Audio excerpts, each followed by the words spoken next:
It's mentioned in the Bible, book of Deuteronomy, chapter number 18, verse number 18. I shall raise them up a prophet from among their brethren, like unto thee, and I shall put my words into his mouth. He shall speak all that I command him. Now, many Christians say this prophecy refers to Jesus Christ, peace be upon him. When you ask them, why does this prophecy refers to Jesus Christ, peace be upon him? And they shall give you two criteria. That the prophecy says that the prophet should be like Moses, peace be upon him, and Jesus Christ, peace be upon him, are alike Moses, peace be upon him. And when we ask them, how are they alike? And they shall give you two criteria. Prophet Moses and Prophet Jesus, peace be upon him, both of them are Jews and both of them are prophet of God. If these two are the only criteria for the acceptance of the prophecies, then all the prophet mentioned in the Bible coming after Moses, peace be upon him, like Solomon, Ezekiel, Isaiah, Joel, Daniel, John the Baptist, all of them were Jews and all of them were prophets of God. All of them fulfill the prophecy. If you analyze, this prophecy refers to no one but the last and final messenger, Prophet Muhammad, peace be upon him. If you analyze, Prophet Moses, peace be upon him, and Prophet Muhammad, peace be upon him, are alike, and Prophet Moses, peace be upon him, and Prophet Jesus, peace be upon him, are unlike. If you analyze, Prophet Moses and Prophet Muhammad, peace be upon him, both of them had a natural born. Both of them born naturally. But according to the Quran and according to the Bible, Jesus Christ, peace be upon him, was born miraculously without any male intervention. It's mentioned in the glorious Quran in Surah Al Imran, chapter 3, verse number 47. It's also mentioned in the Bible, Gospel of Matthew, chapter number 1, verse number 18. Gospel of Luke, chapter number 1, verse number 35, that he was born miraculously without any male intervention. Furthermore, Prophet Moses, peace be upon him, and Prophet Muhammad, peace be upon him, both of them were married and both of them had children. But Prophet Jesus, peace be upon him, according to the Bible, he did not marry and he didn't have any children. Furthermore, Prophet Moses, peace be upon him, and Prophet Muhammad, peace be upon him, both of them had a natural death. But Prophet Jesus, peace be upon him, he did not die naturally. According to the Quran, Surah Nisa, chapter 4, verse number 158, Allah subhanahu wa ta'ala, Almighty God, raised him up alive.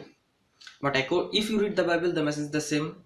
But most of the Christians, they believe that Jesus Christ, peace be upon him, was crucified, which is the false reading of the Bible.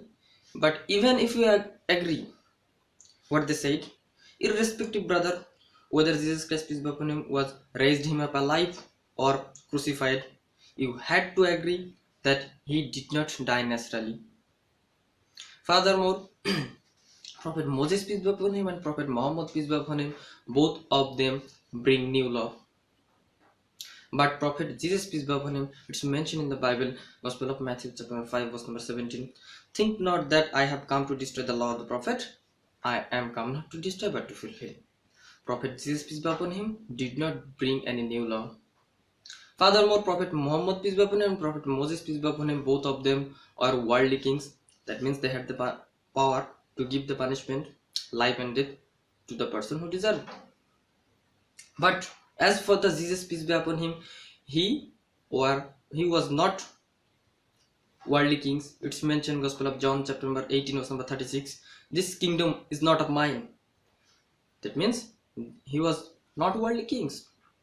Furthermore, Prophet Moses, peace be upon him, and Prophet Muhammad, peace be upon him, both of them accepted by their people as a whole as prophet. But Jesus, peace be upon him, he was not accepted by his people. It's mentioned Gospel of John, chapter number 1, verse number 11, that he approached his own, but his own did not receive him.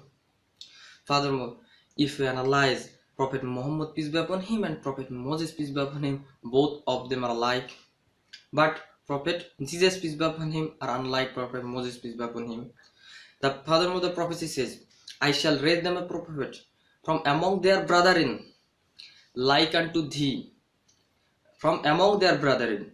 And we know the Arabs are the cousin of the Jews.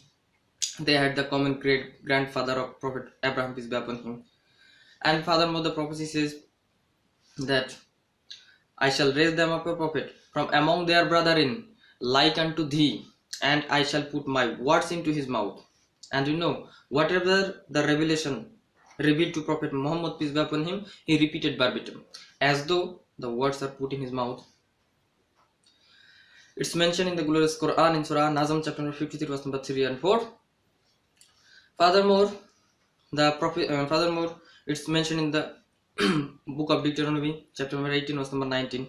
All those who do not hearken unto his word, which he shall speak in my name, I will take require of it.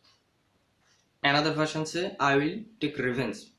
That means all those who believe in the Bible, but not believe in Prophet Muhammad, peace be upon him, which he shall speak in my name, in the name of God, Prophet Muhammad sallallahu Almighty God will take require of him. Almighty God will take revenge from them. Furthermore, Prophet Muhammad sallallahu prophesied book of Isaiah, chapter number 29, verse number 12, that when the book shall be given to him who is not learned, when it will say to him that read, and he will say, I am not learned. This is exactly what happens when the first revelation got Prophet Muhammad, peace be upon him, in the Gare Hira, when Archangel Gabriel said to him, Ikra, read, and he replied, Ma ana bekari, I am not learned. This is exactly the fulfillment of the prophecy which is mentioned in the book of Isaiah, chapter number 29, verse number 12. Furthermore, Prophet Muhammad, peace be upon him, is mentioned by name in the Old Testament. It's mentioned in Song of Solomon, chapter number 5, verse number 16. Hikka mamitakin ukulli Muhammadin Zaidu di Zairae oe baina Jerusalem. But when you read the translation, Muhammad is not there. He is altogether lovely. He is most sweet.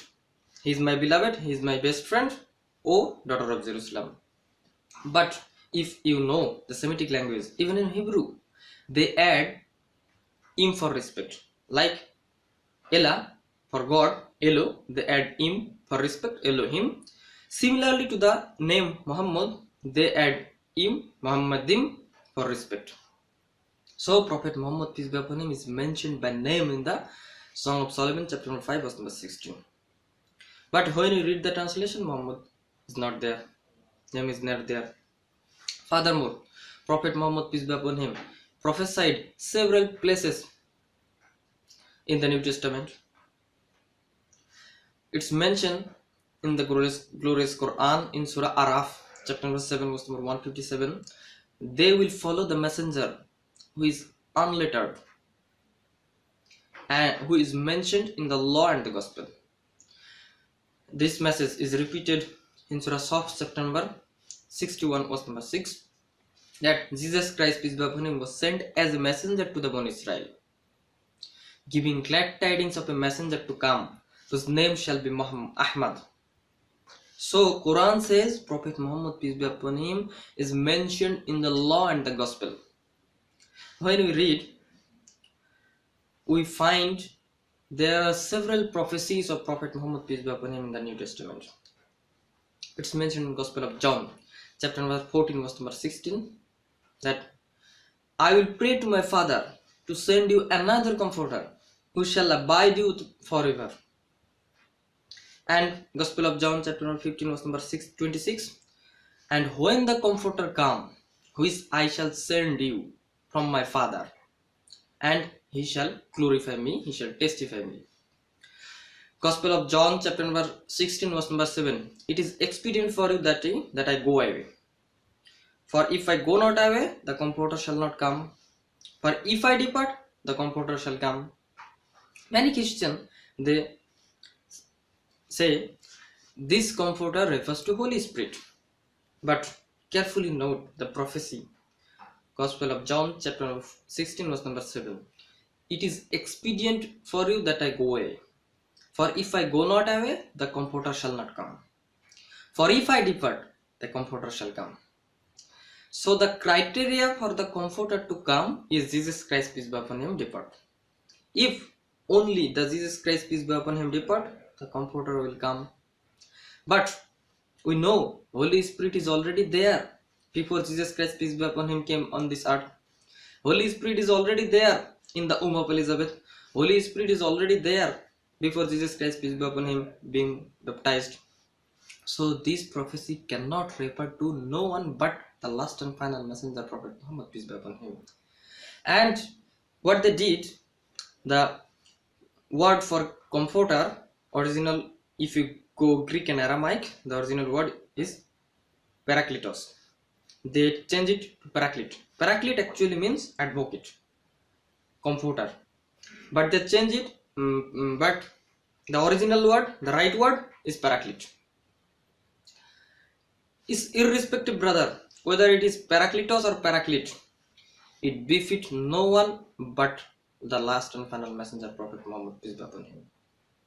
Parakletos means the one who praises, which is the translation of the another name of Prophet Muhammad, peace be upon him, Ahmad. So irrespective, brother, the word parakletos or paraclete, it befits better no one but the last and final messenger, Prophet Muhammad, peace be upon him. Furthermore, it's mentioned Gospel of John, chapter number 16, verse number 12 to 14. I have many things to say to you, but you cannot bear them now. But when the Spirit of truth shall come, he shall guide you unto all truth. He shall not speak of himself. All that he hear, he shall speak. He shall glorify me, he shall testify me. And you know, Prophet Muhammad, peace be upon him, testify, glorify many places Jesus Christ, peace be upon him. So, if a person is a Jew or a Christian, for him to be a practicing Jew or practicing Christian, he had to believe in Prophet Muhammad, peace be upon him, as last and final messenger.